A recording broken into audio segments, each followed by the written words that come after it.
Kodalet hitzak edalontzia esan nahi du iparraldeko euskaraz, baina egin ditudan bilaketetan beti kodalet dantza hitz bikotea azaltzen zait. Zuberoako maskaradaren dantza berezi bat omen da. Badute euskal dantzei buruzko atal bat. Agian antopatuko duzu. Hurrengo pinza.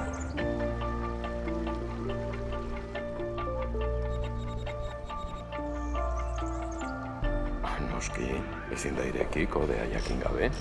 Eta Arixelar jauna ez dagoenez hemen koordenatuak emateko teknologia lagundu beharko digu. Kasena Fanderea, gogoan izango duzu Basoa Fundazioa ilustrazio garaian sortu zutela Lapurdin. Seguru nago berehala ezabatuko duzula nire bisita zure memoriatik. Eta ez didazula beste galderarik egingo, ezta?